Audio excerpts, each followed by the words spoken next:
Bonjour, je suis Hakim Al-Alam et je vous propose ma chronique du samedi 19 février 2022. Elle s'intitule Shams al-Berda. Solaris 1000. Le nom suscite tout de suite l'intérêt. Peut-être la sonorité, peut-être l'étrangeté, peut-être la nouveauté, nos projets étant la plupart du temps flanqués, baptisés de noms tristounés, tarabiscotés et ronflants de nationalisme dégoulinant de démagogie. Mais là, dès que tu prononces ces trois syllabes, Solaris, ça caresse l'oreille agréablement. Et puis, quand tu l'attends un peu plus, cette oreille, tu apprends que l'idée c'est de soulager notre dépendance aux énergies fossiles par le recours au solaire. Alors là, tu te dis, non seulement ça sonne vachement bien, mais en plus c'est utile pour l'économie, pour la nature, pour les pépettes, donc pour nous tous. Sauf que pour l'instant, et mis à part cette musicalité qui ne remplit pas les caisses et ne réchauffe pas encore mes vieux os, le projet Solaris est gelé, mis à l'ombre, ce qui est tout de même un comble pour un chantier dans le solaire.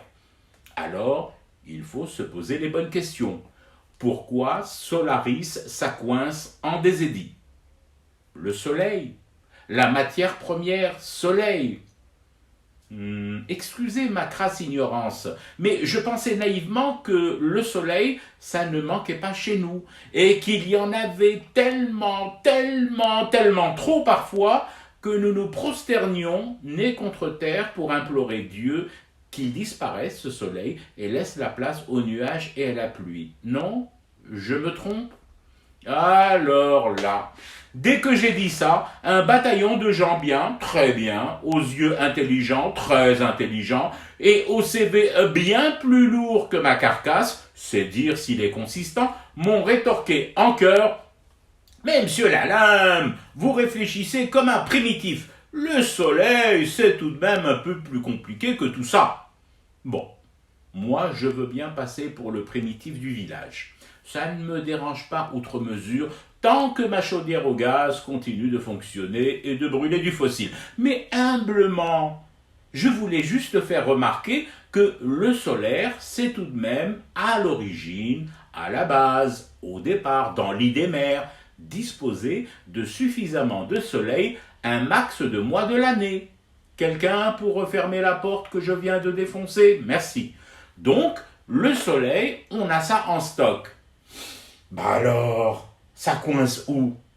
Je crois que c'est à ce moment-là précis, celui où j'ai posé cette seconde question, ça coince où, que tout est parti en vrille, que mon compteur a disjoncté. Une voix, sortie de je ne sais où, fluette mais claire, posée comme le soleil de midi à Béchar au mois d'août, m'a répondu: « Hakim, c'est au niveau du cahier des charges que ça coince. » Mon cerveau, déjà en surchauffe, a littéralement bouilli, dépassant à lui seul les 1000 mégawatts de production promis par Solaris. Et j'ai hurlé en direction de l'astre boudeur.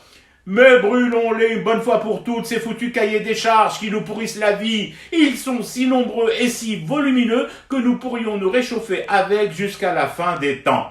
La voix, oui, rappelez-vous, la voix fluette mais claire est revenue à la charge en me susurrant: « Hakim, ces cahiers, on peut même les fumer à la place du thé pour rester éveillé à notre cauchemar qui continue. » C'était Hakim Al-Alam, je vous retrouve demain pour une autre chronique et une autre façon de dire son amour à l'Algérie.